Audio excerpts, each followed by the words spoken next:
Minnesota, Mr. Ellison, for 5 minutes. Thank you, Mr. Chair and Ranking Member. You know, Mr. Chair, I just want to say that I think that we always have to understand that all of the things we talk about in this committee take place within a certain context. And I'd like just to remind folks, January 15, 2013, no, actually that's the date that this document I'm reading from was cited, but actually it was on the night of Barack Obama's inauguration. A group of top GOP luminaries gathered together in a Washington steakhouse and pledged to each other that they would make President Obama a one-term president and oppose every single thing he did. I'm telling you that since that time, we have seen committee after committee, issue after issue, relentlessly trying to make anything into a scandal or something like that. And I only want to say to my friends who are part of this, you literally are shaking the American people's faith in the institutions of this nation by pursuing that strategy. You said Obama was going to be one-term president. Well, you lost. And you know what? I wish that people would just come to their senses and do what was right for the American people. And I'm going to keep on hoping that we do that. Now, let me just say this also. I've read reports in the press that the Treasury Department worked with foreign partners to effectuate the transfer of funds as part of the Hague Tribunal settlement payment. First of all, this money that we've been talking about, were these funds that were always Iranian funds that we froze?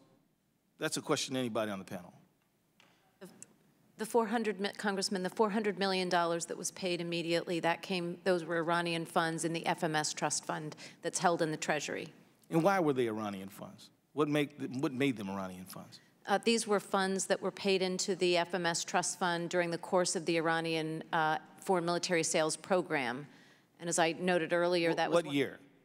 This would have been from throughout the 1970s and up through 1979 when we had the Memorandum of Understanding. So back in the 70s, they paid us some money for some items, and we froze that money after the seizure of our embassy. There was a blocking prior to the, following the taking of the embassy. The 1981 Algiers Accords addressed issues that had been taken in response to the hostage taking. The trust fund had always been there. There was a memorandum of understanding, and Iran pointed to that as a basis for its claim that those funds were to be returned to Iran.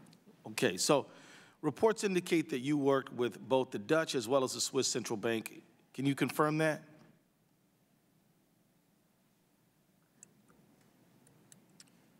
Sir, we did work with a variety of partners in this transaction. Now, it was reported in the press that at least one member of Congress said that the U.S. flew pallets of U.S. dollars to Tehran. Would you say that that statement would be accurate? Pallets of U.S. dollars. Is that what happened? That is inaccurate, sir. Inaccurate? Inaccurate. Okay, so you said inaccurate. That's correct. As I mentioned in my opening statement, in both transactions, the funds were converted to a foreign currency. They were then withdrawn as foreign currency banknotes. Right, US but dollars. you should understand that the whole country is watching this. This is sort of like a theatrical performance, and I don't want to be inarticulate about this. The claim that there was some pallet of U.S. dollars flown from America to Tehran is a false statement.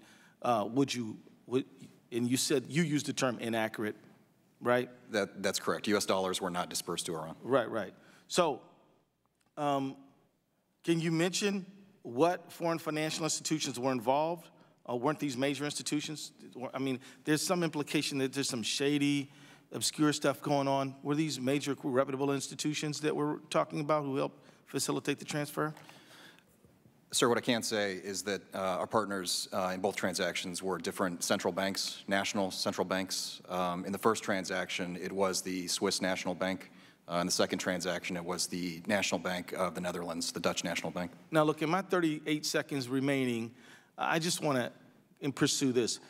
I have seen some of my colleagues demanding names of individuals who are somehow played some role in facilitating the whole transaction. As just a member of Congress who has rules around classified information and who has a general commitment to protect and safeguard the lives, interests, and the means and methods of U.S. engagement, particularly with foreign power, How would you regard that? Is that appropriate to disclose the names of individuals? And would it jeopardize U.S. national interest to do so in a public open hearing like this? Congressman, it's certainly our preference to discuss those details in a closed setting. For the interest of the United States government? Exactly. And people? Exactly. All right, I yield back.